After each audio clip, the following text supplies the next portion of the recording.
ఒక మనిషి జీవితం అనేది చావు పుట్టుకల మధ్య ఉంటాయి. ఆ జీవితంలో ఎంత లోతుంటుందో చావు పుట్టుకల్లో కూడా అంతకన్నా ఎక్కువ విషయాలే ఉంటాయి. అసలు మనిషి చనిపోయిన 5 నిమిషాల ముందు ఏమవుతుంది? చనిపోయాక మనిషి ఆత్మలా మారుతుందా? ఒకవేళ మారితే ఆ ఆత్మ ఎక్కడికి వెళ్తుంది? అసలు యమలోకంలో యముడు, చిత్రగుప్తుడు అనేవాళ్ళు నిజంగా ఉన్నారా? ఒక మనిషి చనిపోయాక పిండం, కర్మలు 9, 11, 13 రోజుల తర్వాత పెద్ద కర్మ అనే పేరుతో భోజనాలు ఎందుకు పెడతారు?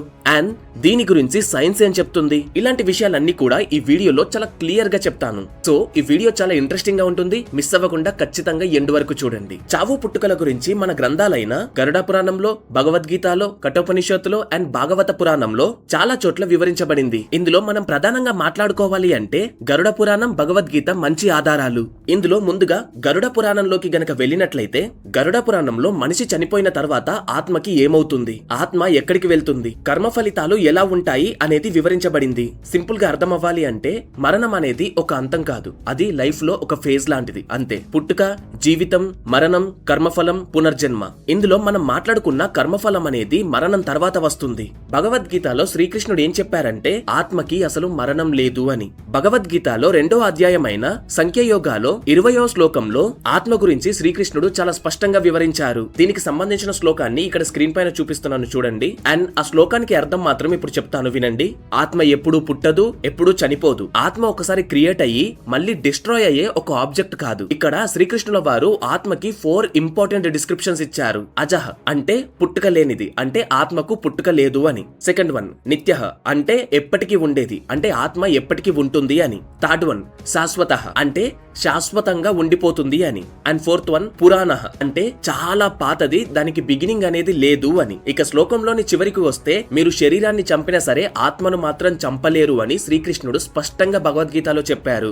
ఇంకా క్లియర్ గా శ్రీకృష్ణుడు ఏం చెప్పారు అంటే శరీరం అండ్ అలాగే ఆత్మ వేరు వేరు. శరీరం అనేది టెంపరరీ అండ్ ఆత్మ అనేది పర్మనెంట్. మనిషి చనిపోయిన కొన్ని నిమిషాల ముందు ఆత్మ లేదా మనస్సులో జరిగే మార్పుల గురించి మన పురాణాలు లైక్ భగవద్గీత అలాగే మోడర్న్ సైన్స్ కూడా చాలా విషయాలు చెప్తున్నాయి. ముందుగా మన పురాణాలు ఏం చెప్తున్నాయి అంటే మనిషి చనిపోయిన తర్వాత ఆత్మ ఆ శరీరాన్ని వదిలేసి తన పంచేంద్రియ శక్తిని వదిలేసుకుంటుంది. పంచేంద్రియాలు అంటే చెవులు, కళ్ళు, నాలుక అండ్ అలాగే ముక్కు అండ్ స్కిన్. ఇవన్నిటికీ కూడా తమకున్న శక్తులను కోల్పోతాయి. ఇక చివరి నిమిషాల్లో మనం ప్రధానంగా చేసిన పనులు, మనకసలు నెరవేరని కోరికలు అవన్నీ కూడా లైన్ లో అలా మన మైండ్ లో వస్తూ ఉంటాయి. ఇక భగవద్గీతలోని 8వ అధ్యాయం ప్రకారం మనిషి చనిపోయే ఆఖరి క్షణాన ఏ ఆలోచనతోనైతే ఉంటారో ఇక తర్వాతి జన్మలో ఆయన ప్రయాణం అలానే ఉంటుంది. అందుకే శ్రీకృష్ణుడు భగవద్గీతలో ఇంకొక ఇంపార్టెంట్ థింగ్ కూడా మెన్షన్ చేశారు. అదేంటి అంటే చనిపోయే ముందు కూడా భగవంతుని స్మరణ గనక చేస్తే, అంటే చనిపోయే చివరి క్షణం వరకు కూడా భగవంతుని తలుచుకుంటూనే ఉంటే మనకు మళ్ళీ వచ్చే జన్మ ఉండదు అని.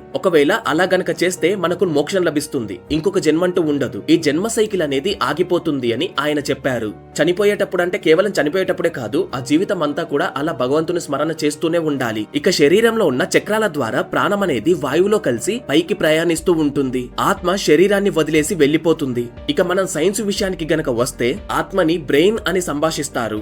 చనిపోయే ముందు అంటే మనం ప్రాణం పోయే ఒక 3 నుండి 5 నిమిషాల ముందు మన జ్ఞాపకాలను నియంత్రించే బ్రెయిన్ లో ఉండే గామా వేవ్స్ అనేవి ఒక్కసారిగా పెరిగిపోతాయి. ఈ సమయంలో మనిషికి తన జీవితంలో జరిగిన విషయాలన్నీ కూడా ఒక చిన్న ట్రైలర్ లాగా తన మైండ్ లో తిరుగుతూ ఉంటాయి. లిటరలీ ఆ మనిషి వాటినన్నింటినీ చూడగలడు ఇన్ ద సెన్స్ కళ్ళతో కాదు, బ్రెయిన్ తో. చనిపోయే ముందు మన బ్రెయిన్ ఎండోర్ఫిన్స్ అనే ఒక కెమికల్ ని రిలీజ్ చేస్తుంది. ఇవి మన నొప్పుల్ని తగ్గించి మనసుకి చాలా ప్రశాంతతనిస్తాయి. ఇక మన చివరి క్షణాల్లో మన చూపు, మన స్పర్శ పోయినా సరే చివరి వరకు పనిచేసేది కేవలం మన వినికిడి మాత్రమే. మనం చనిపోయే ఆఖరి క్షణం వరకు కూడా మన చుట్టూ ఉన్న వాళ్ళు ఏం మాట్లాడుకుంటున్నారో అనేది మన బ్రెయిన్ గ్రహించగలుగుతుంది. ఇక ఆధ్యాత్మికంగా చూసినా సరే, మోడర్న్ సైన్స్ ప్రకారం చూసినా సరే చివరి 5 నిమిషాలనేవి తీవ్రమైన జ్ఞాపకాల ప్రయాణం మరియు ప్రశాంతమైన వీడ్కోలు. అయితే కొన్ని కేసెస్ లో మనిషి చనిపోయాక కొన్ని నిమిషాల తర్వాత మళ్ళీ బ్రతకడం అనేది మనం చూస్తూనే ఉంటాము. అయితే రీసెంట్ గా కూడా తెలుగు స్టేట్స్ లో ఇలా ఒకరికి జరిగింది. అయితే దీన్నే క్లినికల్ డెత్ అని అంటారు. అంటే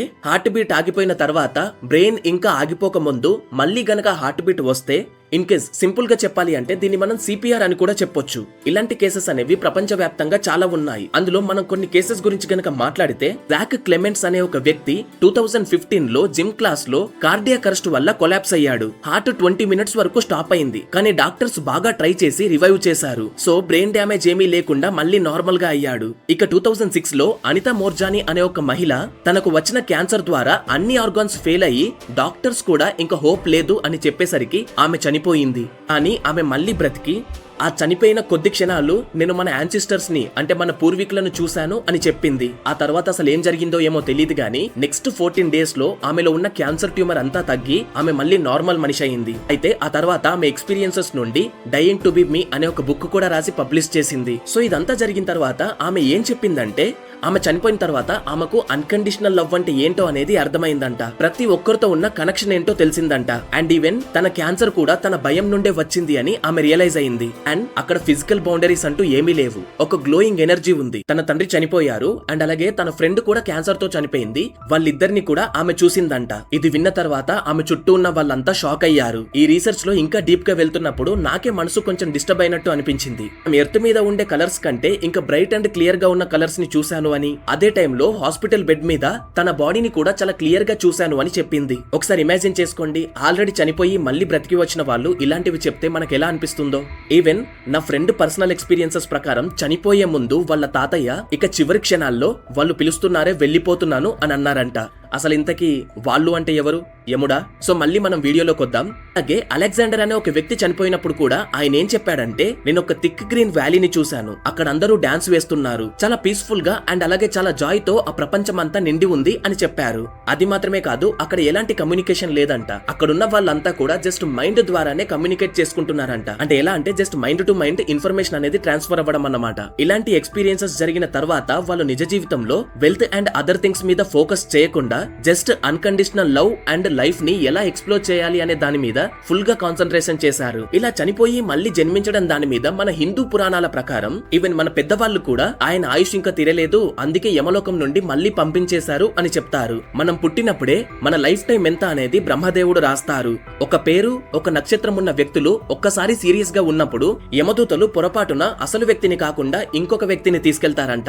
ఇక యమలోకం వెళ్లిన తర్వాత చిత్రగుప్తుడు తన బుక్ లో చెక్ చేసిన తర్వాత ఆ పొరపాటును రెక్టిఫై చేస్తారు. అంటే ఆ పొరపాటును గుర్తిస్తారు. ఇతని టైం ఇంకా రాలేదు, ఇతన్ని వెనక్కి పంపించండి అని చెప్తారు. అలా కొన్ని నిమిషాలు గుండె ఆగిపోయిన వ్యక్తి మళ్ళీ లేచి కూర్చుంటారు. ఇక ఆత్మ శరీరాన్ని వదిలేసిన తర్వాత ఆ ఆత్మ యొక్క ప్రయాణం ఎలా ఉంటుంది అనేది గరుడ పురాణంలో స్పష్టంగా వివరించబడింది. మనిషి చనిపోయిన తర్వాత మొదటి 13 రోజుల్లో ఆత్మ ప్రయాణం ఎలా ఉంటుంది అనేది క్లియర్ గా చెప్పారు. దీన్నే ప్రేతఖండం అని అంటారు. సో గైస్, ఎవరైతే ప్రెసెంట్ ఉన్న లైఫ్ లో చాలా ఈగోయిస్టిక్ గా ఉంటారో, ఎవరైతే ఎప్పుడు ఏదో ఒక ఆరాటంతో బ్రతుకుతారో, ఎవరైతే వేరే వాళ్ళపై పగలు పెంచుకుంటూ బ్రతుకుతారో, ఎవరైతే లైఫ్ ని కాంప్లికేటెడ్ గా చేసుకుని బ్రతుకుతారో, మీరంతా కూడా ఒక్కసారి భగవద్గీత చదవండి. అందులో శ్రీకృష్ణుడు చెప్పిన మాటలు గనక ఒక్కసారి మీరు చదివితే మీకే అర్థమవుతుంది లైఫ్ అంటే ఏంటి అని. ఇక మీ లైఫ్ లో ఏమేమైతే బాధలున్నాయో వాటన్నింటినీ మీరు వదిలేస్తారు. లైఫ్ ని చాలా ఈజీగా లీడ్ చేయడానికి ట్రై చేస్తారు. ఎందుకంటే లైఫ్ అనేది ఒక జర్నీ, రేస్ కాదు. ఇవాళ పుట్టిన తర్వాత కొద్ది సంవత్సరాల తర్వాత ఖచ్చితంగా చనిపోతాము. ఈ పొల్యూషన్స్ వీటన్నిటి వల్ల ఇంకా తొందరే చనిపోతాము. సో ఈ ఉన్న కొద్ది రోజుల్ని ఎంజాయ్ చేసిపోక పగలు ప్రతీకారాలు అంటూ తిరిగితే ఆ బ్రతికినన్ని రోజులు కూడా ప్రశాంతంగా మనం ఉండలేము. అండ్ మనం లైఫ్ లో చేసిన కర్మల ద్వారానే మన నెక్స్ట్ జన్మ ఉంటుంది. ఇది మాత్రం ఎవ్వరూ మర్చిపోకండి. ఫర్ ఎగ్జాంపుల్, కొంతమంది చేతబడులు చేస్తూ వేరే వాళ్ళ జీవితాలను నాశనం చేస్తూ ఉంటారు. అయితే అలాంటి వాళ్ళు చనిపోయాక ఆ ఆత్మలకు అసలు శరీరం దొరకదు. శరీరం గనక దొరకపోతే ఆత్మ తీవ్ర అవస్థ పడుతుంది. అండ్ ఆ తర్వాత శరీరం దొరికినా సరే వాళ్ళు చేసిన కర్మలన్నింటినీ చాలా తీవ్రంగా అనుభవిస్తారు. అసలు ఈ లైఫ్ ఏంటి, దీన్ని దేవుడు నాకు ఎందుకు ఇచ్చాడు అనే ప్రశ్న ప్రతి రోజు బాధను కలిగిస్తుంది. వాళ్ళు ఎంతైతే చేస్తారో అంతకు ట్రిపుల్ కర్మను అనుభవించి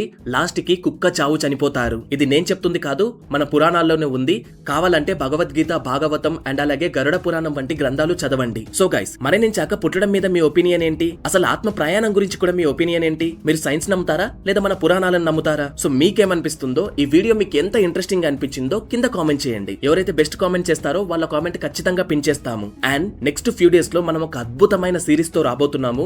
ఆ సిరీస్ ఎంత ఇంట్రెస్టింగ్ గా ఉంటుంది అంటే ఖచ్చితంగా మన ఛానల్ కి మీరు ఫ్యాన్స్ అయిపోతారు. సో గైస్, ఆ సిరీస్ ఏంటో మీరు గెస్ట్ చేసి కింద కామెంట్ చేయండి. అండ్ ఆ సిరీస్ మిస్ అవ్వకుండా ఉండటానికి మన ఛానల్ ని సబ్స్క్రైబ్ చేసుకోండి. సో ఇది గైస్ ఇవాళ వీడియో. మీకు గనుక మన వీడియో నచ్చినట్టయితే please do subscribe to the channel. అలాగే వీడియోని లైక్ చేసి షేర్ చేయండి. పక్కనే హైప్ అనే బటన్ కనిపిస్తుంది. మీరు ఆ బటన్ క్లిక్ చేస్తే మన వీడియోకి ఇంకాస్త హైప్ వస్తుంది. Thank you for watching.